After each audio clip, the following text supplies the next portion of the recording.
Folks, welcome back to the Jake Feinberg Show, and joined today by a longtime friend of the program and someone we always like to hear from, Pat Martino. Pat, welcome back. Thank you, Jake. It's really a pleasure. You know, Pat, I wanted to ask you, do you think music is meant to be understood, or is it meant to be felt? I think it depends on the individual. You know, to me, I've noticed through experience, over 50 years of experience, that quite a number of individuals, quite a number of people, relate to the definition of music within the contours of the word entertainment. It's very difficult for others who have different definitions of what music truly is for and what it projects for an individual who's dedicated to it. So, you know, in my case, it's a tool for sensitivity, for the amplification of sensitivity. And whenever it's activated, it does exactly that. And that sensitivity encompasses quite a number of things other than what normally is considered music.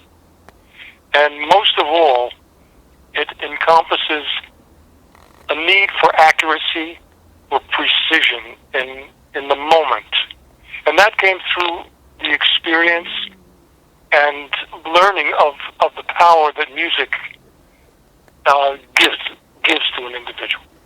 You know, in playing a phrase with clarity and with intention, the way it was invoked at the moment that it comes to the surface, takes a great deal of precision and accuracy. And the more one does something of that nature, the more he or she begins to apply the same interest and the same respect for each and every moment of their existence. And when that takes place, music as a form of entertainment is no longer a form of entertainment.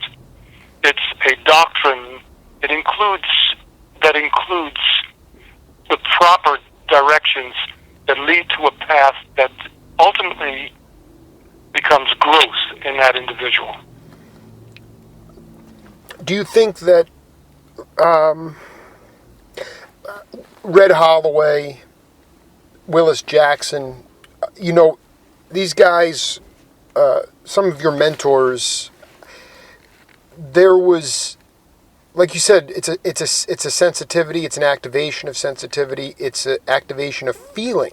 You feel that, you have to feel the music, and I would like to get your take, because we all use technology so vigorously. You know, if there is, like you said, music as a form of entertainment, the way it's even chronicled by certain publications, or the way that it's portrayed, you know, have we become, do you sense a desensification, if that's the right word, or a desensitizing of the listener? Has music become more of a pacification, or to pacify the listener, as opposed to for the connection?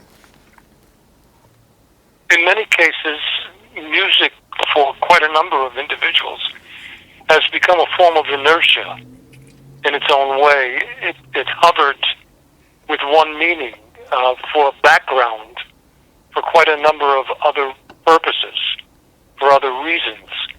And in this, it's the reduction or the compression of a universal language into something that is much smaller in scope. And I think that I personally feel that it was never meant to be that way. In fact, within music, in terms of the concepts that regulate its architecture, in terms of perceiving what it can do for one, these things come about from an individual's commitment to it, very much like a spiritual commitment, which goes far beyond what normally students in any of your conservatories are studying it for. That's right. So these are considerations that I think are similar to other forms of intellectual attainment through growth and experience that mentors that we can in a sense look back at the ancients are considered alchemists and are considered at a very high level of intention, such as Socrates. You know, when a person is based upon, their recognition is based upon what they are on behalf of what surrounds them. When a critic refers an individual like myself as a jazz musician, this is very confining in context with what truly is taking place for that particular individual. And what is taking place for that individual is a complete commitment to each and every moment, one after another. And it doesn't necessarily have to be, in my case, personally, it doesn't have to be a guitar. It can be a pen, or it can be driving my automobile to take care of something that has to be done. It's the moment that it's occurring that sensitivity is in command. And when that takes place, that's what the person is. The person is a writer, or the person is a driver, or the person is whatsoever that person is doing, completely committed to from the bottom of their heart. Along these lines, you know, when you get back down to what Shakespeare said, to be or not to be, you can't really relate to an artist solely for what you've witnessed that artist project productively. There are the private moments where that artist is just as productive in everything else that takes place. And to the public, when most artists seemingly disappear from the scan of the media, most people are under the impression that that artist is no longer active in the arts. So again, we get back to be or not to be. That is the question. And what we are, you know, in the sense of being referred to as a jazz musician, when in reality we are life itself. And, you know, that's a very difficult thing to bring to the forefront in a discussion that is hovering solely over a profession that is normally contestively judged as a career, Right. and the level that it's at with regards to the normal concept of success. Why is it so difficult in these in academia or in learning institutions to talk about these more, you know, subconscious, or, I mean, it's beyond the technique. There's the spiritual component of it, but yet in academia, you want to be. You have to have formulas, you have to focus on the known, when in fact it seems to me music is all about the unknown. And that's how you came about, was sort of putting yourself into the unknown because you could. And I wonder why today, are there opportunities for younger musicians to go into the unknown the way you did? I think there is always the opportunity, not only for young musicians, but for any individual at any age, to come into contact with another individual who encompassed such truths through their experience and the embrace that occurs in the process. I think is extremely effective for any individual in any field of endeavor. But it's not always noticed in masses. Yeah. It normally is only noticed by someone who is extremely committed to finding a specific type of person doing a specific type of act. So, these are things that I think are brought about in ways that are not only unquestionable, but unanswerable as well. It seems to be fate that brings us into situations where we are overlooked and overwatched by elements that seemingly are very spiritual in the long run, maybe because we have no other definition for the fact of being watched over at the right time. So I can't answer that, but I can say this. There's nothing wrong with academia in the sense of conservatories, universities that are dealing with music as a career-oriented process of learning. Because what is being presented, what is being learned under these conditions is a craft, not an art.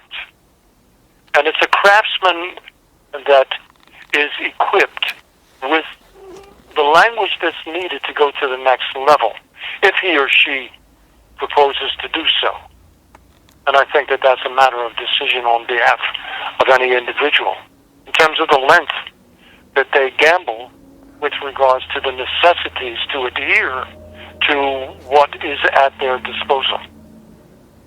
Do you find yourself, maybe I can turn you on to this, but as you travel and tour, play music, do you ever talk about, like sort of an anecdote about being called a jazz musician and how confining that is? Do you ever share that with the audience? Because I just feel like more and more now as I get to connect with you personally and other musicians, because of the stratification and so many other things that are going on, it's just, to me, it's like, I know not everybody's a natural storyteller, but it's very important to play the music and then put the music within the context. And I just wonder if you ever consider, because it's powerful coming from you, and I could see it really changing. It's an education on top of the music itself, which is in itself is, as we've talked about here, kind of unexplainable anyway. Well, I do take advantage of the opportunity whensoever it comes up, and in most cases, I do so when I'm actively involved in master classes, seminars, clinics at different universities worldwide. But I do think that in the midst of being on stage, when I'm on stage in performance, I think words they fall short of what's taking place. And very much like the pads that are on the sides of the vision of a horse, when we begin to try to put into words what is taking place or what has taken place, it then is very similar to putting those pads on its definitions. Because there's a magic and there's an aura and there's a presence of an artist, no matter what he or she is projecting as their form of art. It could be an individual in terms of their apparel, or it could be an individual with the conditions that they are so graceful and balanced with the lack of artistic apparel. It could be their motion, their presence, the expression on their face. It could be many, many things, and I think it overcomes and it transcends what we would like to confine it in terms of what we would like to call it and what we would like to express about what we're defining, So I think that there are two sides to that. Again, we're back to be or not to be. That is the question. It's something that is. Right. And there's nothing that needs to be said about it. So many times we've had conversations. You've helped me sort of mature in the sense that I've talked to you about these like more macro issues in the world, and and what direction we're heading in and all this stuff. And I realized, Jake, the world's not going to change, but all you can do is do what you can to affect positive change, which I've just continued to do. And so I continue to be, but I continue to be, growing up just wanting to be a link in the chain. And so I just wonder at this point in your career, from a musical point of view, what is the most satisfying? What are some of the most satisfying feelings that you have inside? I mean, is it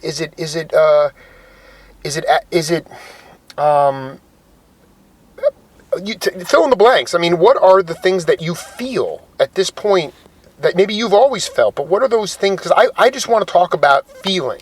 I'm not a musician, but I do want people to feel. If they don't feel and they don't love and they don't trust, then nothing inventive will come. Nothing will be created. So I just wonder what the feelings that you feel most powerful when you are either performing or maybe receiving adulation. I don't know. You tell me. I think it's everything. I think it's every single moment that's done with grace and dignity.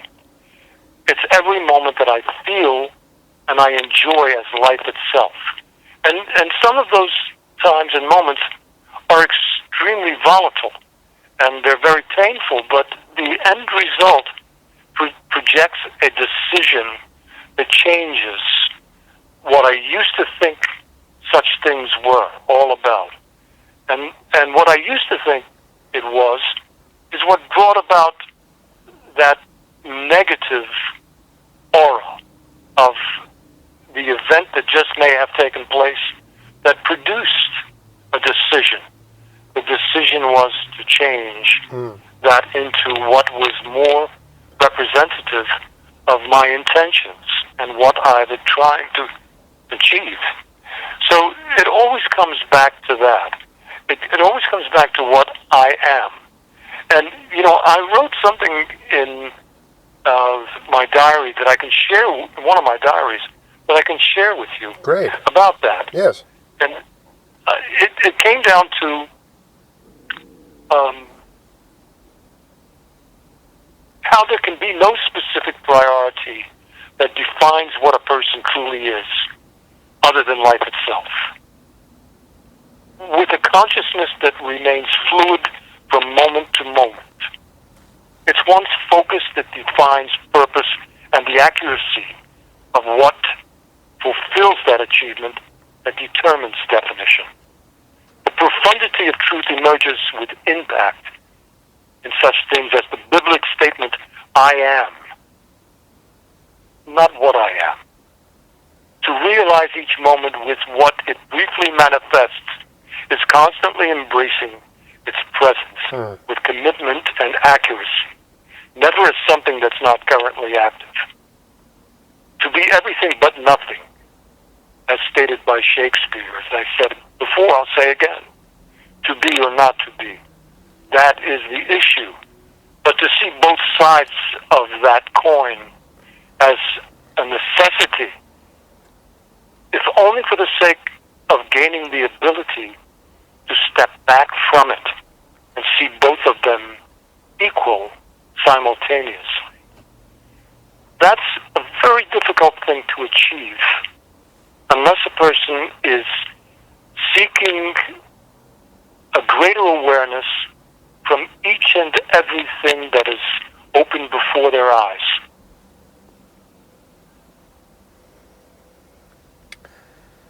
I'm just trying to, I'm going to have to go back and listen to that. That really was pretty accelerated stuff. Was there a period in your career when like early on when you or you had somebody, a mentor or somebody that you were playing with, that you realized that you were just in staying in the moment? Maybe before you were a little bit caught up in your own thing, but then it just happened that you had no time to think. You just had to hit it. You had to go, and you had to go, and you had to flow into that vortex of the unknown and just play. I mean, could you talk about a leader that you worked with, if there was one, that sort of put you on that path? I think that each and every one of the individuals that I can remember, and I don't remember that much due to, in fact, it's been over 20 years, it's been close to 30 years since I had a brain operation. It is over 30. It is over. It was like 1980, right? It was over 30. Which is amazing. 35 years, Pat. Yeah, sure. 35. Exactly, yeah. So there are quite a number that I fail to remember. But I must say this, later on in life, I began to see a similarity in all of the individuals that I did remember.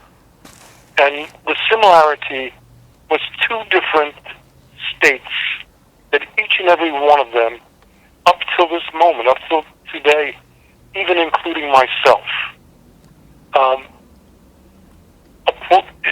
it's very close to, the two things are a polarity, a good side and a bad side. The two Greek masks, one with a frown and one with a smile. And what was important to me in the earlier stages of experience was to seek only those with the smile and not with the frown, until I experienced what I disliked by doing so, primarily because what resulted from doing so resulted in the other mask, in the frown. And until I began to see the Greek masks to be seen from a third place, no longer subject to human nature. And human nature is something that is such a learned experience that it's profound and valuable to the highest levels, and should remain the same. And that's why it's so essential to transcend judgment and other forms of questionable results. So in that sense, it's difficult for me to come down to a specific individual. One of them, and there are a number of them, were not as friends on the basis of my career, right, or leaders on the basis of my career, but leaders in the word itself. There's Christ, there's Lao Tse, there's Buddha. There are a number of them. There was always an interest in such. When it entered into music, it was Hildegard von Bingen and other great individuals that affected music and in certain stages of its development. So it's impossible to hone in to answer your question from the small, miniaturized palette that publicly is aware in terms of the years that I've projected public forms, albums and performances. Yeah, it's much more than that. I mean, much more than that. Even like, and then how much ownership of those albums? I mean, you have a beautiful collection of records, but sometimes, I mean, I even remember going back and talking to you about Baino, which is, I mean, it just, I've chronicled it pretty deeply. The whole studio scene, Bobby Rose broke it down, and everybody's hugging each other, and it was just like, I mean, to me, it was the essence of humanity. Well, thank you. Thank you. But yet the album itself comes out all psychedelic. It's this psychedelic excursion into the Quran, and I'm like, boy, Sure. Pat was a wild man. And irregardless of what you may have or may not have done in your life, it's like that was some way to generate business. That wasn't Sure. your. Well, and so the it's like package itself. exactly. The So it's like package itself was out of my hands. And yeah, no, I mean, in being that way, Mm-hmm. it projected sales Right. from a completely different direction market-wise. So, we can't really go solely on the presentation of something, and it's something that I think many of us in our careers do the best we possibly can, at least to be able to embrace what is released, but not always. Not always are we able to do that. Are you? I mean, there are things today on iTunes that one can, unfortunately, through not even knowing, purchase a recording that was never meant to be released of Miles Davis. Hmm. And when the listener purchases the recording, that's not what they were looking for. So these are things that I think are left to individuals in the business who are not really that interested in the ethics and morals that the artists have stood so strongly up for.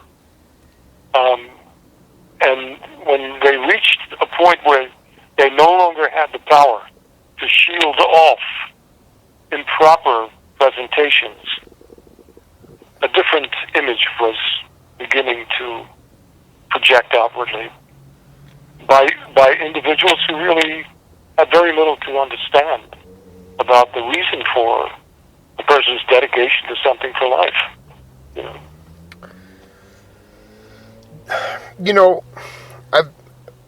I've done a few interviews over the last few years, and lately I've been honing in on some of these really heavy studio cats in Los Angeles.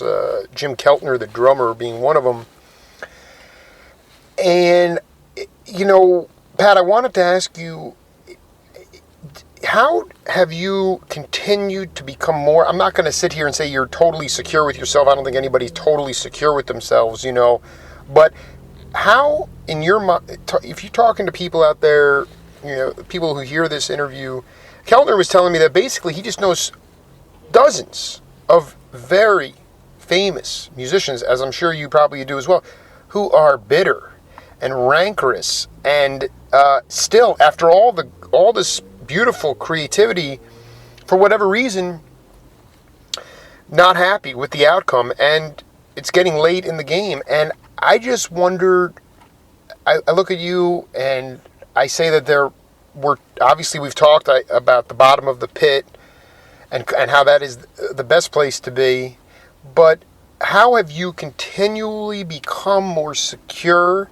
as you've gotten older and wiser? I mean, what are those things that have kept you grounded? Because, like you said, human nature, it's not everybody's feeling that way, especially artists. I think the most profound thing about answering such a question is that the answer itself is almost a comedy. The answer is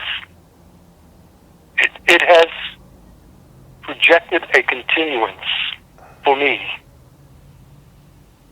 by enjoying making a cup of coffee just as much as I enjoy playing or composing a beautiful composition.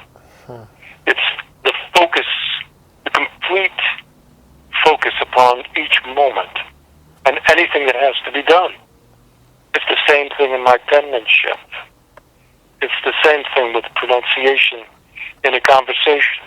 The clarity of projection itself, the clarity of paying attention to something in itself is fulfillment and reward in itself. I would think that if my main desire was to possess greater control over what the music alone and my recordings alone would result in terms of success of any type, all of the other things that I would have to do in everyday living would be meaningless next to what I was trying to achieve with my life. Yeah. And because of that, I would look closer to the music than I would to anything else. And that's what most of these individuals who are bitter are suffering, and why they're suffering it. Primarily because there is no other love. There is no other desire than recognition for what they revere so deeply. But that love and that intention needs to be cultivated. I wonder how much your relationship, getting to have Aya in your life, did that play a major role in your slowing down and enjoying these processes of? Pat. It's so. I want to be where you are. I want to be at that point where I'm enjoying making the cup of coffee, or sweeping up the floor after my younger daughter throws her dinner on the floor. And I'm getting there. But how much of an impact was it to meet Aya? How much of that was a catalyst in you beginning to love outside of the music creation? I think the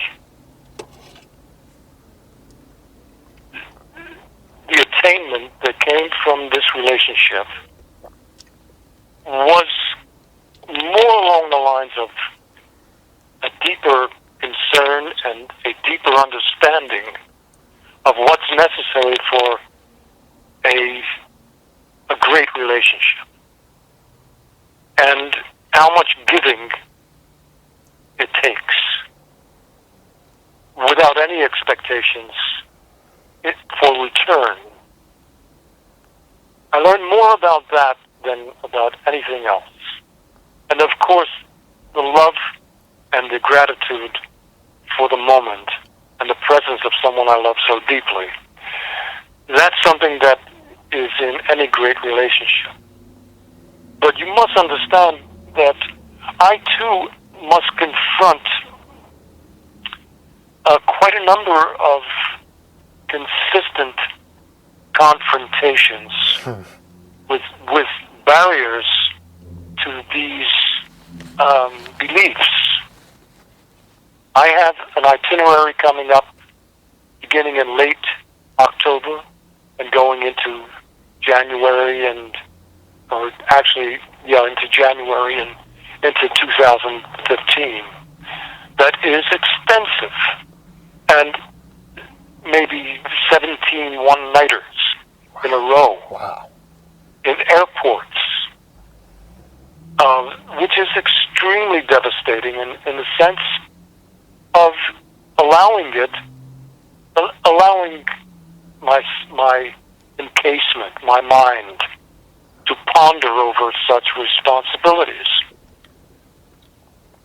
The solution to the onslaught of such devastating responsibilities is focus on that single moment, one after another. No tomorrow, no yesterday, no earlier today, no later tonight, but just right now. That makes things a lot easier. And I think that is essential when it comes down to reality itself. Since there is, in the sense of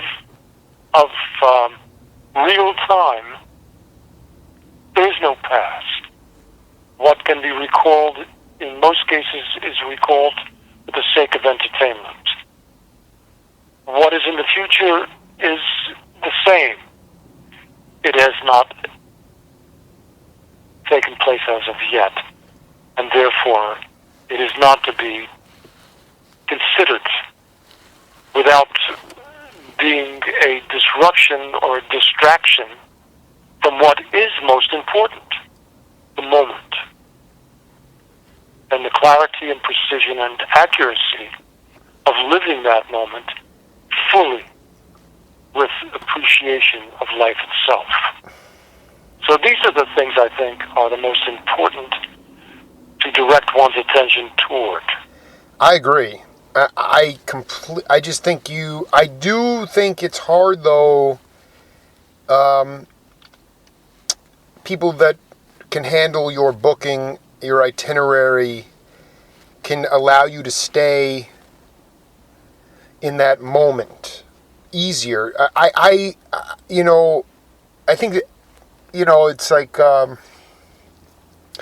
it's also the nature of the business now. I mean, no longer are you playing a week engagement somewhere, maybe you still do, but I mean, this is one thing where you're hopping from one place to the other, and maybe one night I could see it putting you being very contentious, and at some point, I guess I say to myself, so you stay in the moment, you confront these feelings, you deal with these feelings, you work them out, you try to just enjoy every moment. But then when you have this engagement and you're living it, you find yourself talking to yourself, oh, Pat, I told you this was going to be hell, or you just stay in the moment then too, and it's like there was no reason to worry to begin with. No, you stay in the moment at all times. Yes. You stay in the moment at all times. Of course, there are frameworks that are a necessity. There are time values that are a necessity. You have flights to make. You have unpacking and repacking to take care of. You have accommodations, hotel desks that you're at, front desks that you're constantly at, one day and one night after another. Right. You have sound checks, one after another. You have interviews, and you have all kinds of things taking place. But you have, most of all, you have the incredible, incredible magic, spiritual magic that hovers over you, that has been there all your life, that you believe in. It's to not believe or to believe. I've believed since childhood. And there's something about what I've experienced and how I've come through it and survived it that I give credit to God for. Mm-hmm. So in this sense, that continues. So I don't really have to worry about what's coming next. I do the best I possibly can under any situation, in any situation, and that's the best I can do. I don't feel bad about myself because I try really hard to stand up to my beliefs. And that encompasses not only the playing, the friendship, the leadership in terms of the group that is in function at the time, my relationship with management, with agents. There's respect and dignity that surrounds all of this. So that's already taken care of. And the belief remains intact. So I feel good about that, and that's when I enjoy a cup of coffee because I don't have to worry about anything on the side of it. I love it. No, I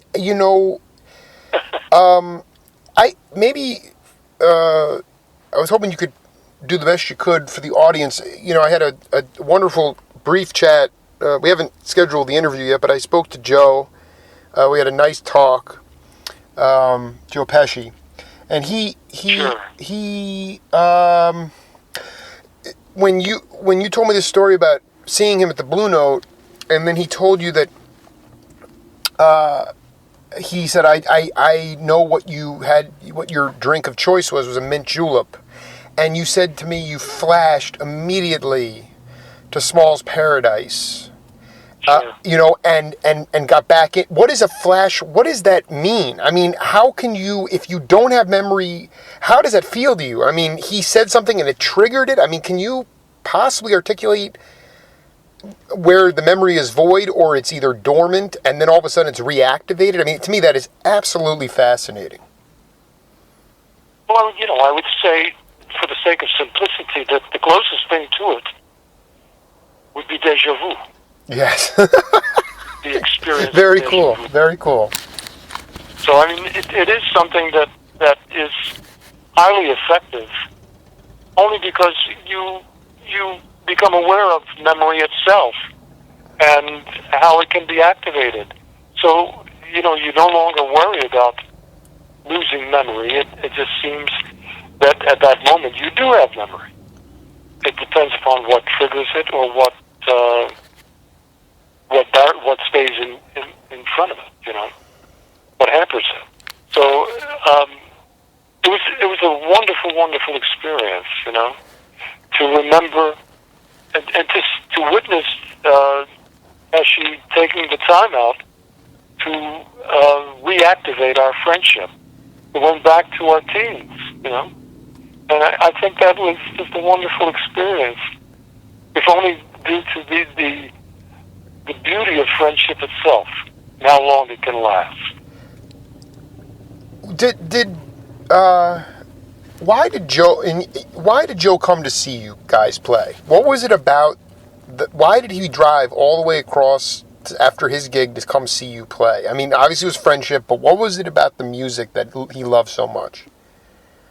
Joe is deeply involved in music. He is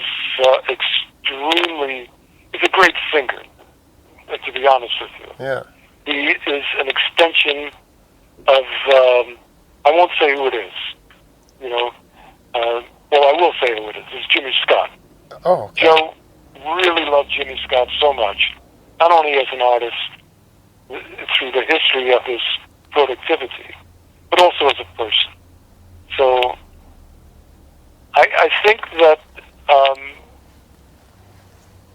he remembered something through the length of time, the decades that go back to our beginnings and my effect upon him as a guitarist that still existed.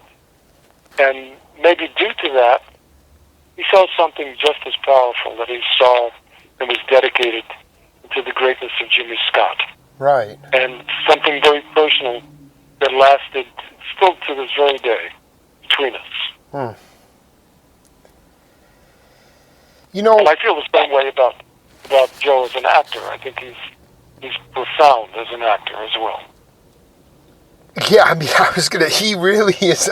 I have a newfound respect for people that are that good at playing roles, But I when I talked to you a month ago or so in setting up this conversation, recently there had been a piece written in the New Yorker. It was a piece of satire. Sonny Rollins was. Oh yes. It was kind of a derogatory. Personally, I just found it charming. I really thought it was innocent, but there was this massive reaction to it, and I just wanted to. You had some thoughts about it. I'd like you to articulate how you felt, free association on how that whole thing played out. I don't know what to say about that, other than what I've shared with you throughout this conversation. The piece itself, the satire itself, was written by a young gentleman by the name of Django Gould, and it was in The Onion, actually. Yes. And of course, it came out with Howard Mandel writing to the New Yorker magazine, which also had it out, with an extremely volatile response, which I can fully understand. On my behalf, it's very difficult for me to be so judgmental, other than the foolishness that certain forms of entertainment can emulate, that they can come to fruition as. This particular form of entertainment as a satire in itself, based upon the two words, Sonny Rollins. Simply because Sonny Rollins didn't say any of this. But it was a satire. And that's what it is. And the two words that stimulate an interest in it are Sonny Rollins. Right. That it possibly could have come from Sonny Rollins. Well, in my case, as I said to you, I'm still involved with not being a craftsman, but being an artist. Being nothing but due to focus upon each and everything that is to be realized. It's being everything as well as being nothing. So it's difficult for me personally at this point, Jake, to experience and to absorb the meaning of such a form of entertainment as this particular one is. So I don't know what to say about that. Yeah, I know that Howard Mandel was completely, extremely volcanic in his response. And Ashley Hammer, another saxophonist, the same way.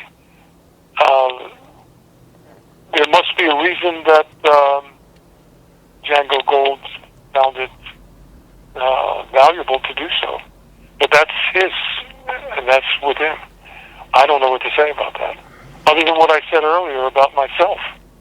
I think that really should clarify my feelings about anything that confronts definition of it. Yeah, I mean, to me, it's fascinating at the temperamental quality of society where, they have to put in a preface eventually saying that it is, in fact, satire, that it's not serious, that, in fact, younger students would interpret that as reality. Makes me believe that, Pat, I know what, listen, I'm a seeker, and I want to go out and I want to find authenticity and truth. But I just want to know that, I mean, if jazz musicians really, really believe that, took it at face value enough, not the critics, but the players themselves, that to take it that seriously, and to not even understand that, I don't know. I didn't think it was derogatory at all, even if it wasn't satire. Well, let me respond in one way. Yeah. I do feel that for a student of jazz and what jazz truly is, on the basis of what I briefly described earlier in this conversation, as a stimulant to begin to accentuate and amplify sensitivity in an individual, then jazz itself is no longer confined to music reduced to being a craft, Yes. let alone being a smaller division of that as an idiomatic topic within it, you know. To me, jazz, the word jazz itself, is based upon improvisation. And if we get down to the essence of value in what it represents, improvisation is what jazz is. And that means the freedom to be able to express oneself, not only through a specific instrument, but through every instrument. To be able to walk in a different direction when you have nothing to do or nowhere to go. That's jazz. That's improvising at that moment. When you confine yourself to scales and modes and practice so hard on them, the moment you put that study down for the moment and you take care of something in the outside world that's a responsibility, it seems like a distraction from what you truly love doing. When at the same time, all you would need to do is place an alphabet, and under the alphabet, place your scales in any arrangement that you would like to have that. And then when you go out and you look at the name of a street on the sign at its corner, at the corner of that street, you no longer see the word, you now see a melody. Wow. Wow. These are expansions and extensions that are transcendental, that expand the individual's lenses, and the side panels fall off little by little. Absolutely. But I do feel like, Pat, that what you just described, in my mind, is seeing the beauty of life, of the intention, and being resourceful enough to see, of being, I guess ultimately being, allowing yourself to go to the bottom of the pit and then coming back up to see the beauty, or to be resourceful enough to get out of the mold. So many people will settle for some kind of existence right a little bit above the bottom, and they do this in a way because they think it's based on responsibility to others, or that they are doing it as an obligation, or it could be anything really. And it's not necessarily, it doesn't mean it's not noble, but so many people are afraid of going to the bottom of the pit, but they don't realize that it's the best place to be, because then you come out on the other side and all of a sudden you're being creative and you're making an alphabet and you're seeing a street sign and a melody's coming in your head. That's how I look at it. And that's what my life has become. I mean, I invented something out of nothing, and now I just recently have a job. I got a job as a journalism teacher, and I am now inventing a digital journalism program with my students, and it's beginning. We're building a foundation, and it's completely revolutionary. And I've awed my supervisor, and I've really gone in with just a good positive intentions. I mean, you would just be very proud of me, but it's only because I was able to get to I went to the bottom. I mean, and some of it's just natural, but I think people are afraid to get to that point, and yet you were the one that spoke so eloquently about it. And at the time, I didn't really know what you were talking about. But to me, that inventiveness, that street sign inventiveness, that making something out of nothing, that is the essence of life. go ahead and, there's no question there. That's just me spouting off. Well, I think it's wonderful to hear you say that. I think that's just extremely stimulating for so many others. And it's important, that the kids who are in school react accordingly to whatever level that they perceive the definition through. And the end result shall be a condition that shall cause them to make decision, no matter what it is. And those who are dedicated, truly dedicated, will transcend the elusive images that some of these things project upon us. But I think that's growth. I think that's the difference between a child and an adult. And, that's what the university is all about. Keeping in mind for those students that they're only studying the craft and they're seeing it in social activity. They're seeing it, how it's being used. They're absorbing the language of it. But that isn't the magic of art. That isn't the power as of yet. Well, it's beautiful. We're It's just beautiful. always back to be or not to be.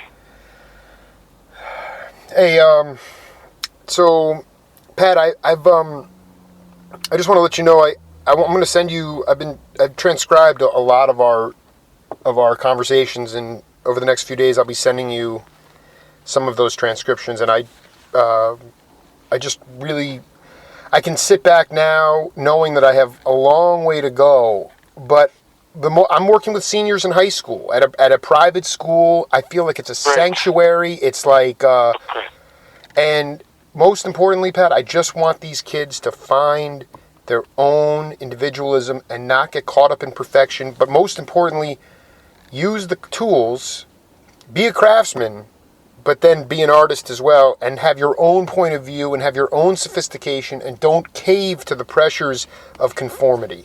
And for you've helped me unmuddle that process, and through the transcriptions, I mean, these are really powerful things that many musicians, I've put up some of the stuff on certain media, and many of your contemporaries just love the it's chicken soup for the soul, Pat. So I mean, as we wrap up this this interview in sunny California, Pat's in Philly, I just look forward to continuing to collaborate with you, because you really, it's okay that you don't process everything in that moment, but then over time things start to happen naturally, and that's the fun part. And I think that's what you've been kind of helping me realize. So yeah. Thank you. That's the nature of the seed. That's what a seed does. It implants itself, and then it flourishes in its own time. And I think that's great. Most of all, I think if you can embrace these kids with the brilliance of the moment and the beauty of it. Yeah. And as far as tomorrow and yesterday, let them be. They are what they are. And we are where we are only for that moment.